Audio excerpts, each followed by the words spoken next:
Muy bien, hermanos. Ezequiel 22, donde leíamos hace un momento, hay tres personajes que se mencionan. Versículo 26, los sacerdotes. Versículo 27, los príncipes. Versículo 28, los profetas.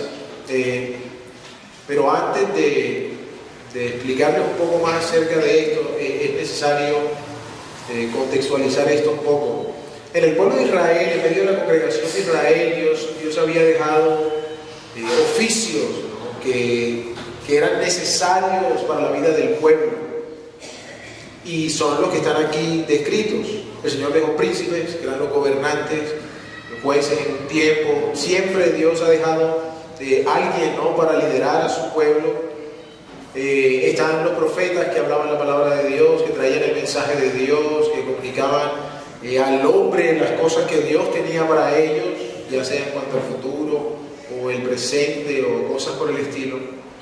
Y estaban los sacerdotes, que eran los encargados del culto, de la enseñanza, de las ofrendas, sacrificios, etcétera, etcétera.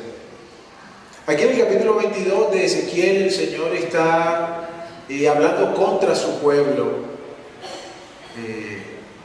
En resumidas cuentas, porque su pueblo había perdido por completo su identidad. El pueblo no era lo que debería ser, y lo que Dios había dejado en medio de ellos, a manera de guías, a manera de referentes para el bien del pueblo, también habían dejado de ser lo que debían ser. En el caso que mencionamos, los sacerdotes, los príncipes y los profetas. En esta mañana yo quiero ocuparme únicamente de los sacerdotes, de lo que dice la Escritura acerca de ellos, y cómo eso habla a nuestra vida. Dice la primera carta de Pedro, capítulo 2, versículo 9, muy conocido. Dice que ¿qué somos nosotros?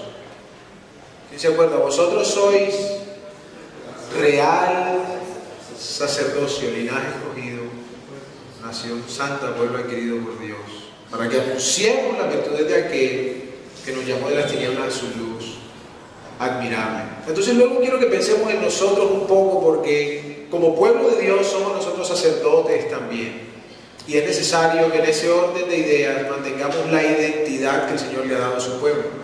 La iglesia no será de bendición, y no me refiero a esta, me refiero a la iglesia de Cristo. Ella no cumplirá sus propósitos, ella no será de bendición en medio del mundo si pierde su identidad, si deja de ser aquello que Dios diseñó para ella.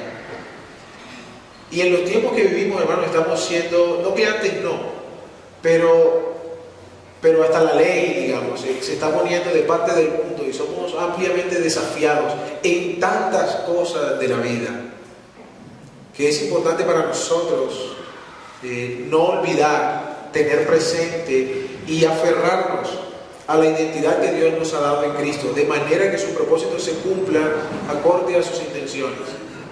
Porque el hecho, hago un pequeño paréntesis, ¿cierto? Es algo un momento. Porque el hecho de que seamos iglesia, hermano, no quiere decir que todo va a estar bien, en el sentido más general de la palabra. ¿A qué me refiero? Cuando leemos en Apocalipsis capítulo 3, versículo 14, el mensaje a la Odisea, ¿el Señor está contento con la iglesia? No está nada contento. La iglesia cree que está muy, ¿cierto?, regordete, pero el Señor le dice: eres desventurado, miserable, pobre, ciego y desnudo. Entonces, las palabras que Dios tiene para su iglesia no son las mejores. Entonces no creamos que porque somos iglesia automáticamente todo va a estar bien y todos los propósitos se van a cumplir. No, hermanos, el Señor nos ha entregado a nosotros parte en todo este proceso, en los propósitos que Él quiere cumplir, y nosotros necesitamos ser diligentes y obedientes a la palabra del Señor en lo que a nosotros nos corresponde, y Él hará lo que Él ha tomado decisión y responsabilidad de hacer. ¿Me hago entender mejor o no? Entonces, ¿sí o no, hermano? Sí. Solo como dos ponen la cabeza. Respóndame, porque si no, hermano, me asusto, porque creo que se durmieron.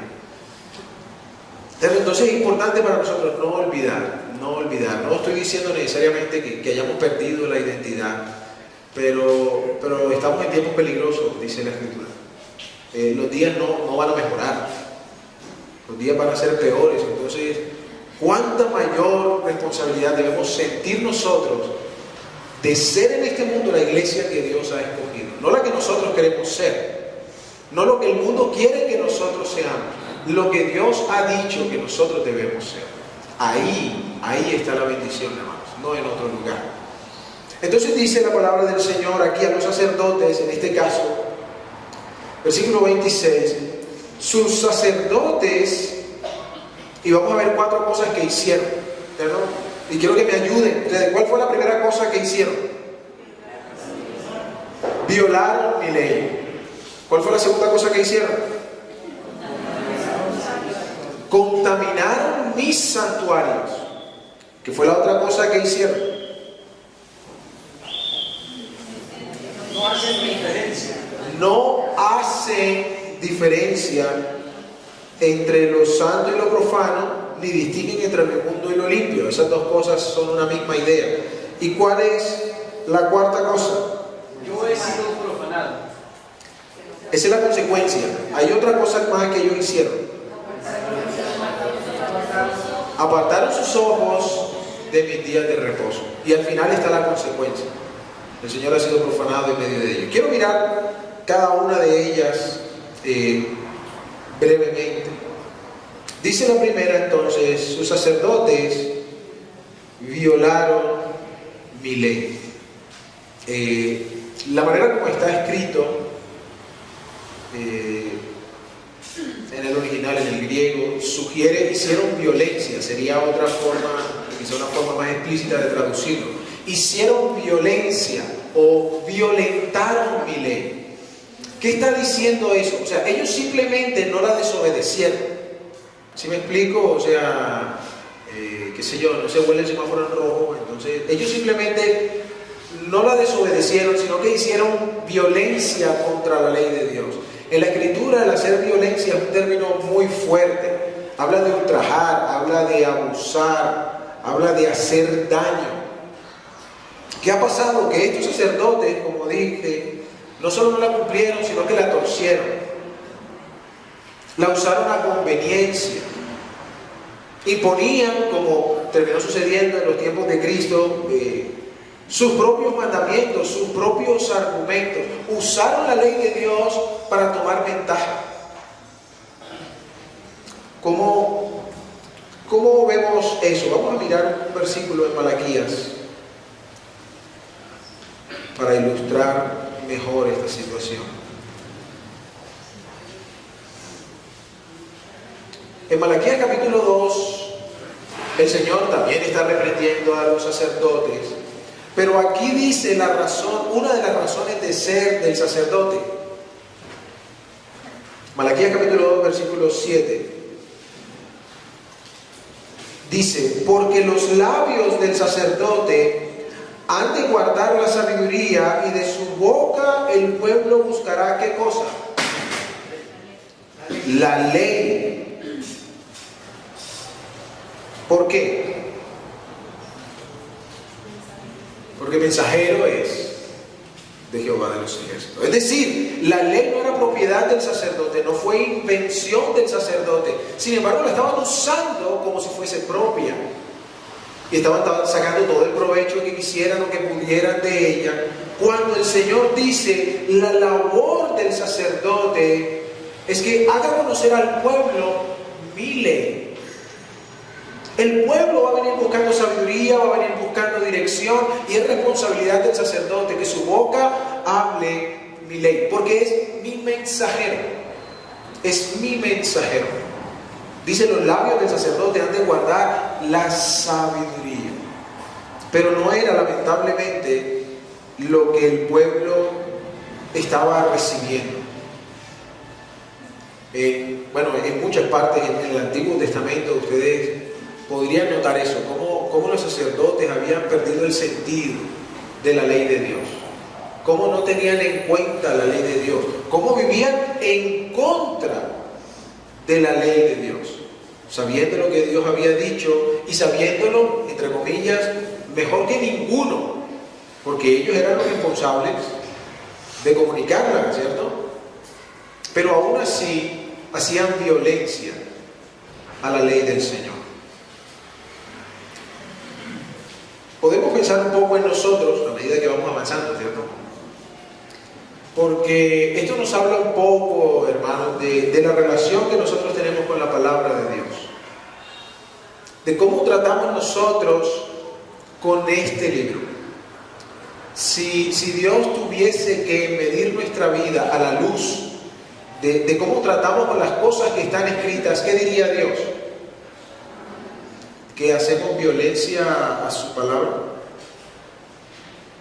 ¿O diría que nuestra boca guarda la sabiduría? ¿O diría que nuestra vida refleja la bendición de tener la voz de Dios escrita en medio de nosotros? La vida de la iglesia, bueno, la vida personal y la vida de la iglesia, por ende, están en función de las palabras de Dios. Están en función de los preceptos de Dios. Están en función del consejo de Dios, de la dirección de Dios a través de ella. Mencionaba ahorita en la oración el pasaje de Timoteo 3:16. Pero toda la escritura es inspirada por Dios y hermanos, útil. Eso significa de provecho. Esa palabra ahí no es que sirve para algo. No, quiere decir que trae un rédito, como cuando usted hace un negocio y obtiene ganancia. La palabra de Dios trae provecho, trae bendición. ¿Cómo? Enseñando, corrigiendo, redarguyendo, instruyendo en justicia. ¿Cuánto la palabra de Dios tiene esa libertad en nuestro corazón? ¿Cuánto la palabra de Dios hace eso en nuestra vida cada día? ¿Cuánto los que nos rodean, ya sea dentro de la congregación o en el ambiente donde sea que nos desenvolvamos, cuánto las personas pueden ver en nosotros el efecto provechoso de la palabra de Dios? Porque somos sacerdotes, hermanos. Y no solo somos sacerdotes aquí, en este recinto. Somos sacerdotes todos los días de nuestra vida. Somos sacerdotes en el trabajo, somos sacerdotes en el colegio, en la universidad, somos sacerdotes jugando fútbol, porque jugando fútbol como que ahí sí se nos vuela la carne, ¿no? Pero no, también somos sacerdotes allí, hermano. En todo lugar donde el creyente interactúa con el mundo, allí tienen que verse los efectos provechosos de la palabra del Señor. No solo aquí en la iglesia. O sea, cuánto más cuando nos reunimos como iglesia, ¿cierto? Pero como la iglesia no es el sitio, sino nosotros, donde quiera que estemos, nuestra vida tiene que hablar de cuán benéfica es la palabra del Señor. De cuán provechoso es seguir el consejo de Dios. Seguramente les habrá pasado, porque el mundo inconverso entiende que Dios sí sabe de lo que habla. Y de pronto tienen algún problema y vienen a usted y le preguntan, ¿cierto? Es que me pasa esto. ¿Por qué? Porque en lo poco que entienden, ellos saben que usted y yo disfrutamos de algo que ellos no tienen, que a nosotros nos provee de sabiduría. ¿Cuánto la gente puede ver eso en nosotros? Pero hay otro detalle ahí. ¿Cuánto de eso sale de nuestra boca? Porque a veces nos vienen a preguntar por algo y decimos un montón de cosas ajenas al consejo de Dios. No nos están pidiendo nuestra opinión. Y si nos la piden, tampoco deberíamos darla. Deberíamos dirigirlos al consejo de Dios. Porque ¿qué es lo que va a ser de provecho en su vida? Esa es una pregunta. ¿Qué es lo que va a ser de provecho en su vida? El consejo de Dios, la palabra de Dios. Mi palabra no hace nada en la vida de nadie. Ay, hermano, que usted... No, hermano, mi palabra no sirve para nada. Pero si juntos vamos a la palabra de Dios, recibiremos provecho y bendición. El pueblo, hermanos, de Israel, los sacerdotes del pueblo de Israel, habían perdido su identidad en cuanto a la ley de Dios, en cuanto al trato con la palabra de Dice Isaías 66, que el Señor creó todas las cosas y por causa de que Él las creó existen, pero Él dice, yo miraré al que es pobre y humilde de espíritu, y dice al final, y que tiembla a mi palabra. Que la palabra del Señor, hermanos, produzca en nosotros tal solicitud, que ella sea nuestro interés. ¿Cuánto tiempo ocupamos en leer la palabra del Señor? En meditarla, en estudiarla, en memorizarla. Hay 4 cosas distintas que necesitamos hacer con la palabra de Dios. Dice Colosenses 3:16, podemos leerlo rápidamente.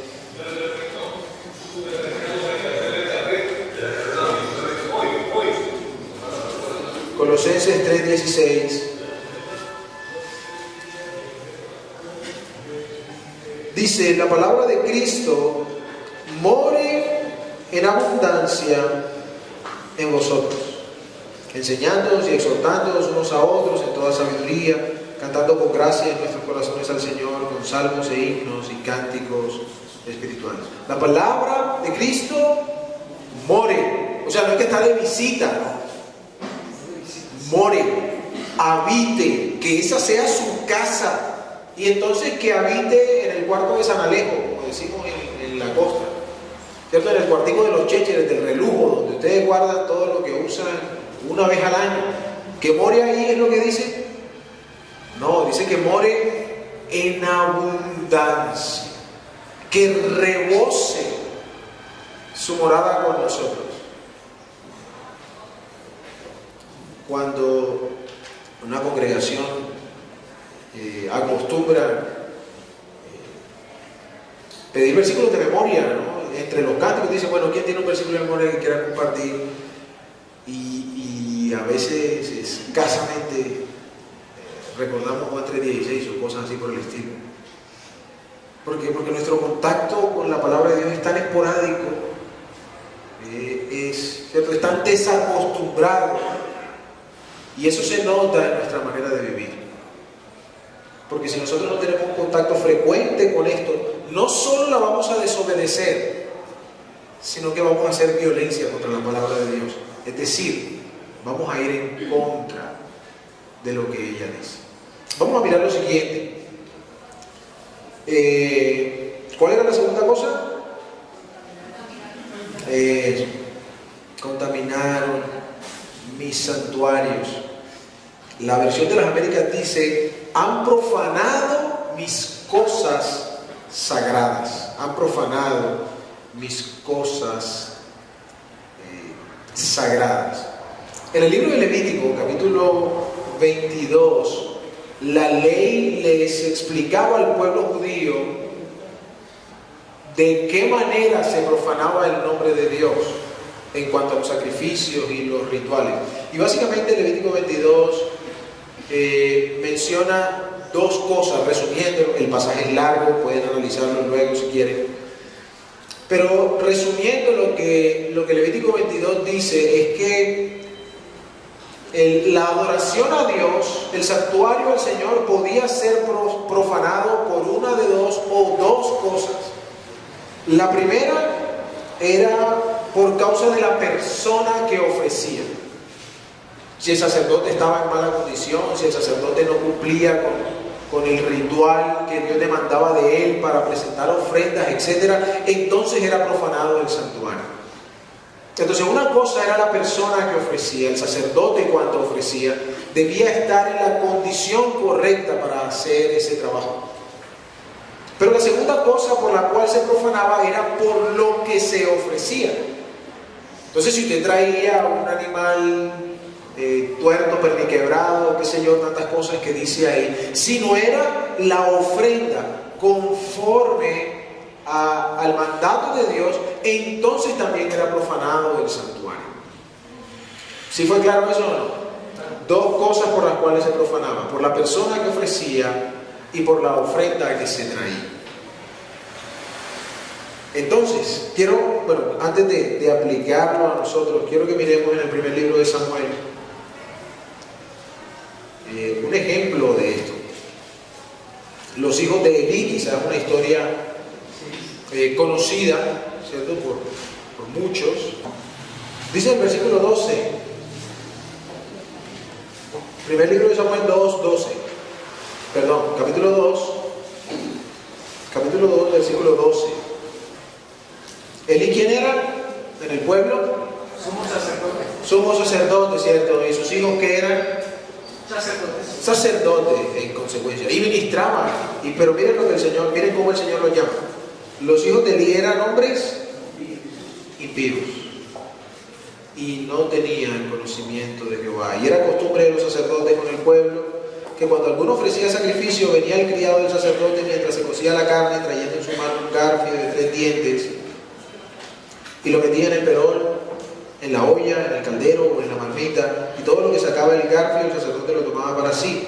De esta manera hacían con todo israelita que venía a Silo. Asimismo, antes de quemar la grosura, venía el criado del sacerdote y decía al que sacrificaba: da carne que asar para el sacerdote, porque no tomará de ti carne cocida, sino cruda. Y si el hombre respondía: queme la grosura primero y después tomen tanto como quieran, él respondía: no, sino dámela ahora mismo, de otra manera yo la tomaré por la fuerza. Por encimita se nota que no era una actitud propia de los sacerdotes, ¿cierto? Lo que Dios había establecido para los ritos de las ofrendas del sacerdocio y cómo ellos recibirían su parte estaba claramente descrito por Dios. Sin embargo, estos hombres querían aprovechar lo mejor de lo mejor y querían tomar cuanto quisieran, no lo que la ley les daba, que era suficiente. Les cuento, era más que suficiente.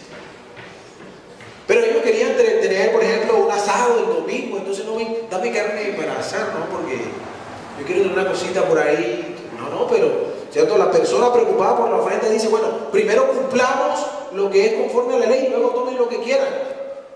O me la das o te la quito. Es lo que le respondía. Tremendo eso, ¿cierto? Contaminaron las cosas sagradas del Señor. Y esto habla, hermanos, de la vida de santidad. De hecho, el versículo 29, ahí mismo en Samuel, si no lo han perdido, el versículo 29 dice: ¿por qué habéis hollado, pisoteado mis sacrificios y mis ofrendas que yo mandé ofrecer en el tabernáculo?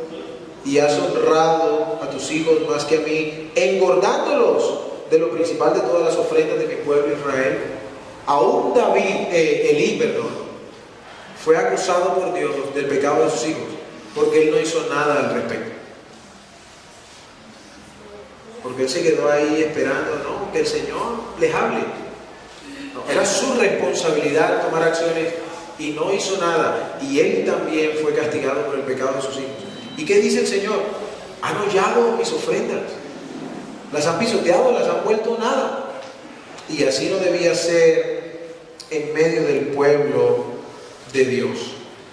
Eso entonces nos habla a nosotros, hermanos, acerca de las mismas dos cosas: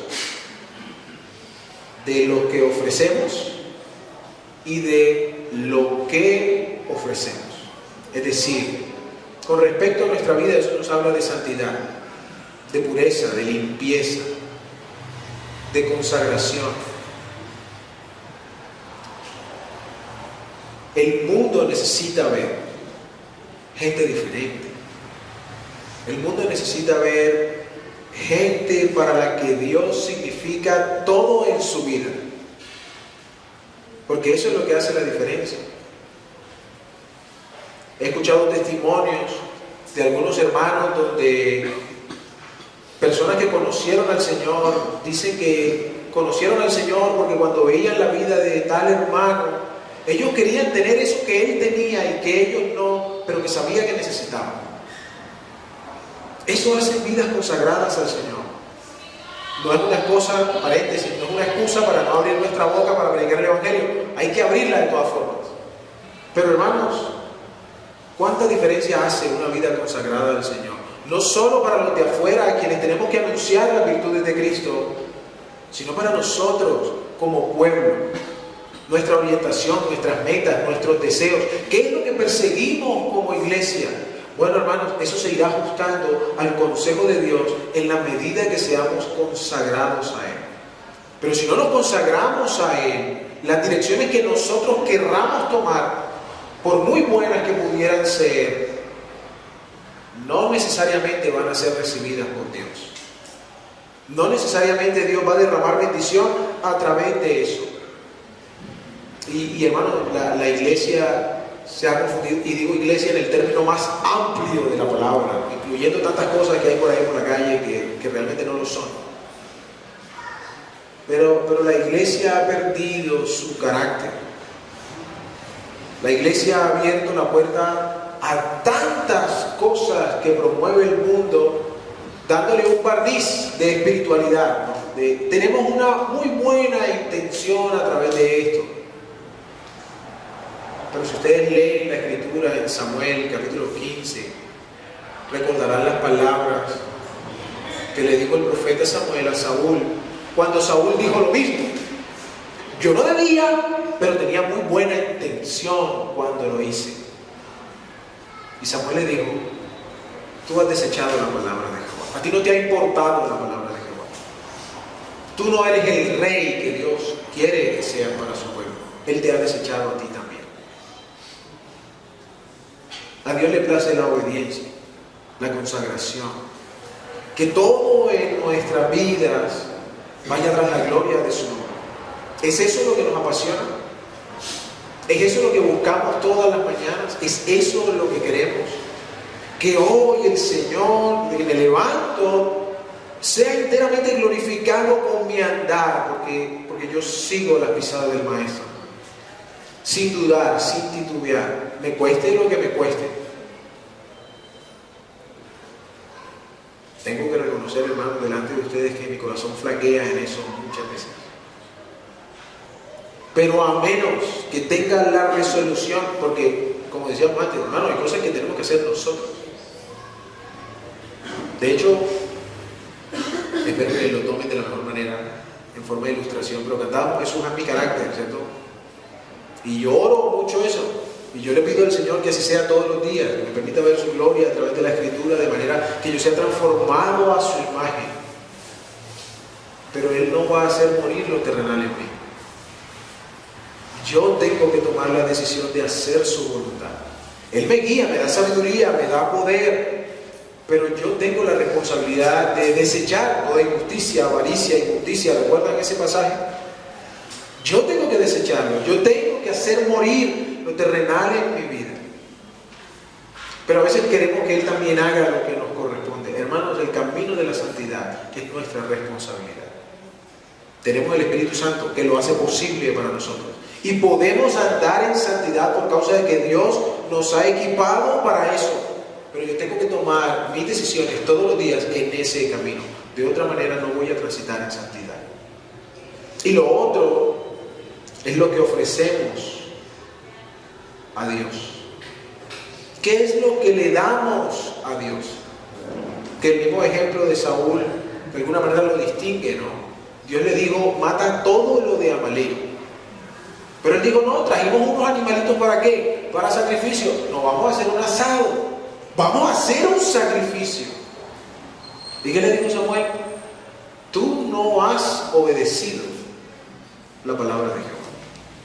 Sí, Dios quiere sacrificio, pero ese Dios no lo quería. Dios te dijo que hicieras otra cosa. A veces, guardando las proporciones, y no lo digo con que lo hagamos de mala intención necesariamente, pero tenemos una actitud de Caín en nuestro corazón. Queremos darle a Dios lo que yo quiero darle, no lo que Él me pide. Queremos entregarle a Dios lo que a mí me parece que sería bueno darle, no lo que Él demanda.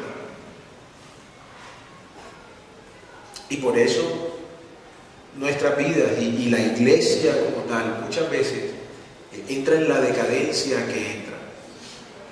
Porque estas cosas lo que persiguen a la larga son mis deseos. No digo esta, ¿cierto? Ilustrando. Porque la razón de ser de que estemos aquí no es el nombre del Señor ni la gloria del Señor, sino que tan bueno que se siente ir por allá. Y qué bueno que se sienta así. Amén por eso. Pero lo que nosotros perseguimos o deberíamos perseguir son cosas mucho más sublimes que esas. El Cristo que tenemos, hermanos, no se compara a cualquier tipo de sensación que yo pueda tener, buena o mala. Porque cierto, también nos ha ocurrido que tenemos gente que dice, no, yo me voy de allá porque allá no se siente el Espíritu. Pero se van porque no sienten algo que quieren sentir, pero eso no quiere decir que el Espíritu de Dios no esté ahí. Cosas totalmente distintas. Entonces tenemos que ser cuidadosos también, hermanos, de que en nuestra vida nos esforcemos por ofrecer a Dios lo que a Él le agrada, lo que Él pide, lo que Él desea de nosotros. Y si estamos tomando en serio la palabra del Señor, vamos a caminar en santidad. Y vamos a ser mucho más conscientes y deseosos de darle a Dios lo que Él busca. Porque sabemos que eso es de bendición y de valor. Romanos 12:1 dice, así que os ruego, hermanos, por las misericordias de Dios, que ¿qué? Presentéis vuestros cuerpos en sacrificio vivo, santo, agradable al Señor. ¿Qué es qué?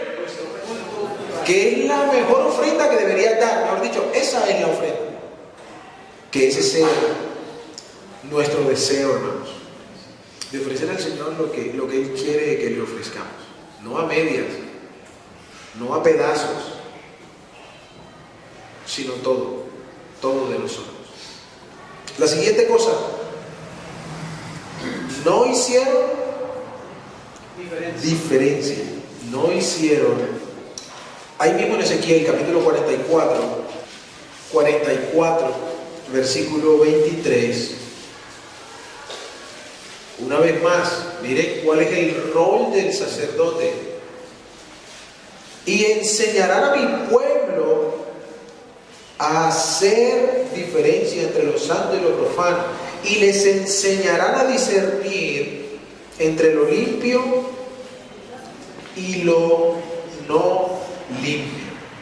Sí, en Levítico capítulo 10 tenemos el caso de Nadab y Abiú, que siendo sacerdotes presentaron una cosa que Dios no le dijo que presentaran, y sufrieron el juicio de Dios. Y el Señor le dice a Aarón, luego de ese juicio, en el versículo 10, acerca de lo que Aarón tendría que hacer, le dice, para poder discernir entre lo santo y lo profano, entre lo inmundo y lo limpio.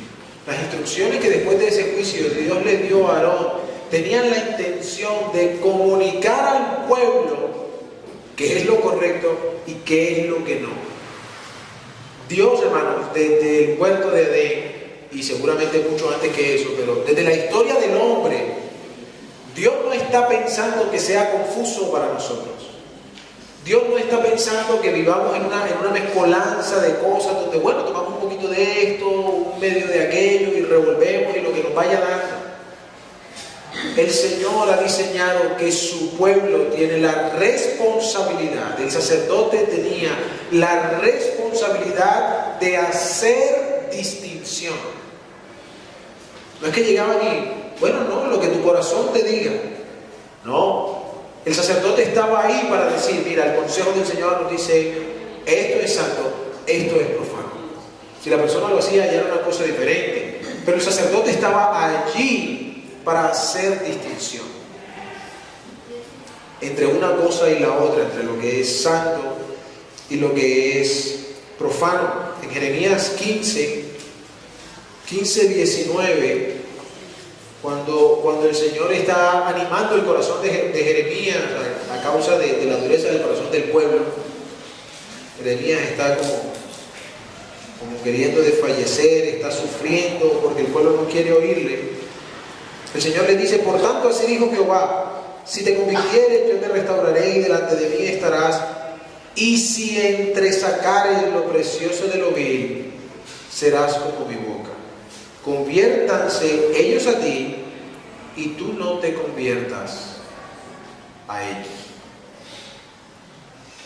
Hermanos, el deseo de Dios no es que caminemos en tonalidades grises.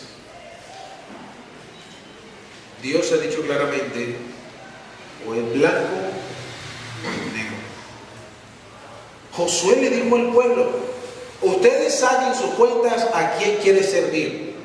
Y si se dan cuenta, Josué no les dice que sirvan a Dios.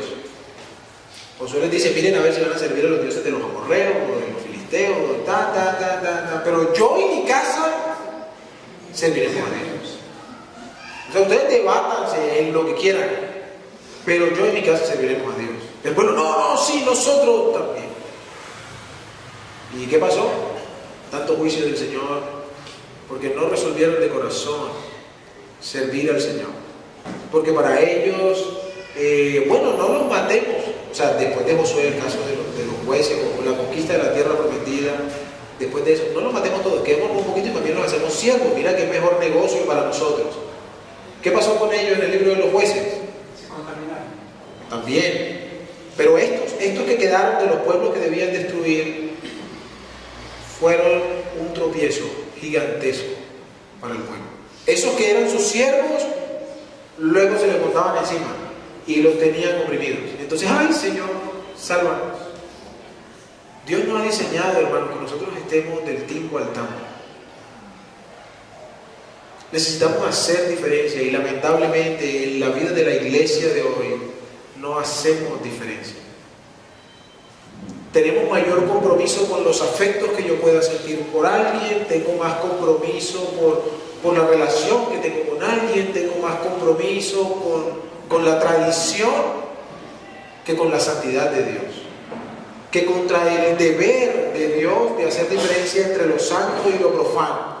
Entonces, si a la hora de tomar una decisión, eso involucra a fulano, que es amigo mío, vamos a hacerlo de otra manera para que él sepa, porque hay que mostrar el amor del Señor. No, hermano, el Señor está diciendo que hay que hacer distinción entre una cosa y la otra, y a veces cuesta a la familia, a veces cuesta a los amigos, a veces cuesta cosas de valor. El Señor lo dijo así: el que ame a padre o madre o mujer o hijo, o el burro, el perro, la casa, lo que sea que tenga, más que a mí, no puede ser mi discípulo. Y en Lucas dice, no es digno de mí. Hermano, eso es fuerte. Es una declaración fuerte, como para que yo aquí, Samuel Sánchez, ande recochando con lo santo y con lo profano al tiempo. No, hermano. Es necesario que el pueblo de Dios, que el creyente, haga diferencia entre lo santo y lo profano. Pero si volvemos atrás, ¿cómo podríamos hacer eso si no escudriñamos la palabra del Señor? ¿Cómo podría hacer eso si no tomamos tiempo para estudiar seriamente la palabra del Señor? Leemos una cosita por ahí por la mañana en algún librito y con eso nos vamos, porque eso es suficiente. ¿Cómo vamos a hacer distinción si ni siquiera nosotros sabemos en dónde estamos caminando en santidad o no? ¿Cómo vamos a hacer distinción en las decisiones si mi corazón todavía se debate entre una cosa y la otra? Hay un pasaje que quería mirar, pero realmente ya no alcanzo. Está en Hebreos capítulo 5, versículos 11 al 14, donde el escritor dice, ustedes deberían ser maestros ya, pero no pueden. Y al final dice, porque el alimento sólido es para los que tienen los sentidos ejercitados en el discernimiento del bien y del mal. La cosa no va a cambiar.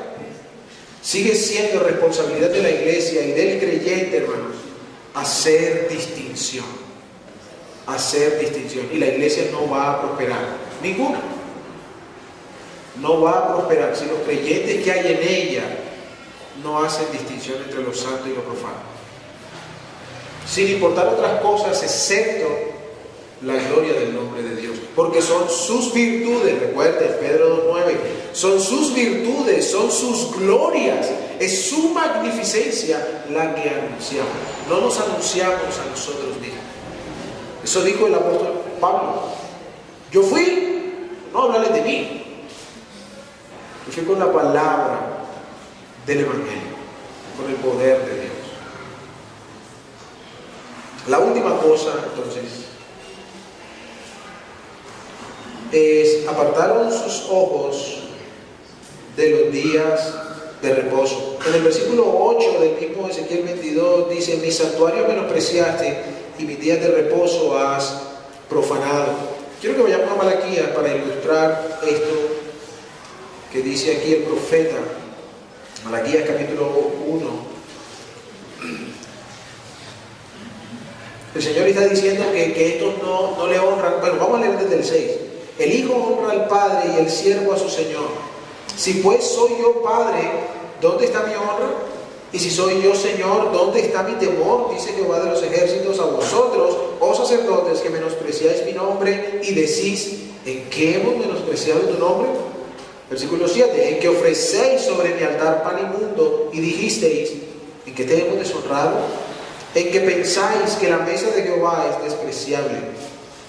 Y cuando ofrecéis el animal ciego para el sacrificio, ¿no es malo? Asimismo, cuando ofrecéis el cojo o el enfermo, ¿no es malo? Preséntalo pues a tu príncipe. ¿Acaso se agradará de ti o le serás acepto? Dice Jehová de los ejércitos. ¿Qué había perdido el pueblo de Israel? Los sacerdotes del pueblo de Israel, ¿qué habían perdido en este pasaje? Temor de Dios, temor a Dios. El temor de Dios. El temor de Dios. Ya no les importaba cualquier cosa que les acercase a Dios. Miren cómo la religiosidad es fácil de corromper. Cuando usted está por las apariencias, eso cualquiera lo mantiene. O sea, usted venga, ponga bonita cara y ya, nadie sabe que usted vive de otra manera fuera de aquí. Pero cuando eso pasa así, pronto las cosas que deberían gozar de respeto, ni eso tienen. Miren, el pueblo de Israel ya estaba llevando animales ciegos, cojos. Ahorita mencioné que el Levítico enseñaba que no debería ser así. Pero su corazón se había apartado del Señor. Ya ofrecían los animales como porque, tenemos que comer, ¿no? Porque de ahí era de donde se mantenían los levitas. Y luego traían el grande, el bonito. Con este queda un buen sancocho, ¿no? Pásame el otro, más bien, déjate aquí, hagamos el sacrificio con aquel y este lo resolvemos luego. El pueblo estaba dándole a Dios cualquier cosa. Habían perdido todo temor, todo sentido de honor por el Dios que les había escogido. Y dice, apartaron sus ojos de los días de reposo, el culto, las fiestas, lo que Dios había diseñado para que el pueblo se acercase a Él, para que le temieran, dice en otro lugar, que estas cosas Dios las había establecido como señal, para que conocieran que Él estaba en medio de ellos, para que le temieran a través de ellos. El pueblo ya eso no le sabía nada, ya no le importaba, ya no le interesaba. Cuánta irreverencia, hermanos, rodea al pueblo de Dios. Y ahí, con el amor del Señor y con el perdón de ustedes, voy a sacar a todos los demás. Cuánta irreverencia rodea a nuestras iglesias. Creemos que esto de estar aquí es un club, o yo no sé, la cena del Señor, venimos a la cena del Señor de cualquier manera. La noche anterior estamos hasta las 2, 3 de la mañana, qué sé yo, viendo películas de terror, viendo cómo masacran gente, ¿cierto? Y le digo, mi Señor, te alabo, te bendigo. De verdad el Señor recibe esa adoración. Cuando se celebraba la Pascua, la noche antes ellos iban al rebaño y miraban un cordero y lo cogían y lo mataban. Así se hacían. Ellos tenían que separar el animal días antes, examinar que no hubiese en él daño alguno, guardarlo para el día del sacrificio. Entonces era ofrecido. El hecho de que tengamos una actitud como Caín, como mencionaba ahorita, hermano, es fruto, es señal, es muestra de que no respetamos a Dios. No estoy diciendo que usted le diga improperios. No, hermano, pero es que cuando hablamos de falta de respeto no quiere decir que lo tratemos mal. Aunque cuando no le respetamos como Él se merece, le tratamos mal. Así a nosotros no nos parece. A veces estamos en la reunión y estamos jugando con el celular y estamos, qué sé. Comienza la alabanza y nosotros estamos allá hablando de si vamos a jugar ahorita por la tarde, ¿cierto? La reverencia al Señor no es en la apariencia del culto. Pero ¿cuánto debería notarse en el culto? Eso no quiere decir que estemos con cara de palo ahí aburridos, ¿sí? Porque estamos siendo reverentes al Señor. No, hermanos, tenemos un Dios que se goza en medio de su pueblo. Así que podemos estar con alegría. Hermano, pero el Señor tiene que ser primero. Si el hermano, y no estoy hablando con ninguno en particular, yo vengo de Tuluá y estas cosas pasan allá, ¿cierto? Pero si el hermano que abre la alabanza tiene que esperar que yo termine el chisme de la novela, entonces el Señor no es primero, hermano, porque yo aquí vine ¿a qué? A glorificar el nombre del Señor, no a hablar de la novela. Yo aquí vine a acercarme a su presencia con el resto de los hijos de Dios y a gozarnos en Él, a disfrutar de su plenitud como pueblo. Entonces, ¿por qué tiene que estarnos jalando allá? No se vayan a burlar, hermano, pero en un tiempo sacaban una campanita como el hermano Alan, ¿no? Lo que recuerdan hace mucho tiempo. Porque si no, no nos movemos.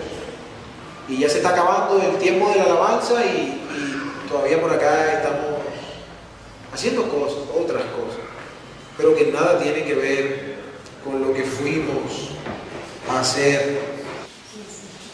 57:15. Porque así dijo, ¿quién? Ayúdeme porque si no salimos tarde me regañan.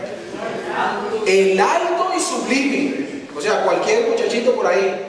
No, este título no lo tiene ningún otro, solo él. El alto y sublime. El que habita, ¿qué cosa? La eternidad. Hay muchos, ¿cierto?, que hacen eso. No. Y cuyo nombre es el Santo. Este magnífico Dios dice: yo habito en la altura y la santidad. Ah, sí, claro, en el cielo, por allá, todo eso grande y majestuoso. Qué bueno, y qué bueno. Pero también dice: y con el quebrantado y humilde de espíritu. ¿Para qué? Para hacer vivir el espíritu de los humildes y para vivificar el corazón de los quebrantados. Gloria a Él porque Él mora en medio nuestro, ¿cierto? En esta mañana. ¿Merece?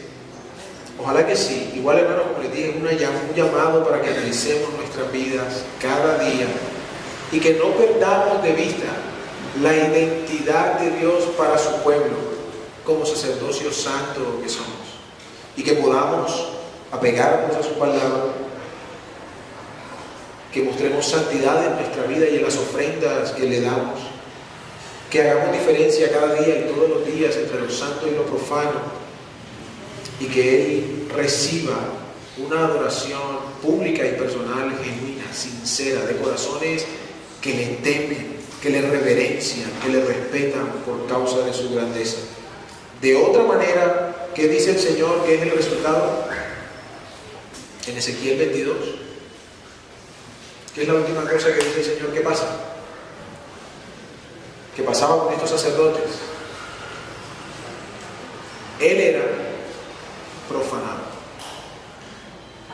Puede que usted y yo no tengamos la intención de profanar el nombre del Señor. El Señor nos guarde. Pero cuando no andamos en santidad, profanamos su nombre. Cuando no tomamos en serio su palabra, profanamos su nombre. Cuando le damos a Él lo que nos da la gana, perdónenme la expresión, lo que nos da la gana, Él es profanado. Cuando Él no haya respeto, temor en medio de su pueblo, Él es profanado. De nada sirve decir: no, pero yo no quiero que el Señor se sienta así. Eso pasa, no es como se siente, eso pasa. De ahí que el Señor nos ayude, ¿no?, a examinar nuestras vidas y que nos conduzcamos como los sacerdotes que Él ha destinado que seamos en medio de su pueblo y en el mundo en que vivimos.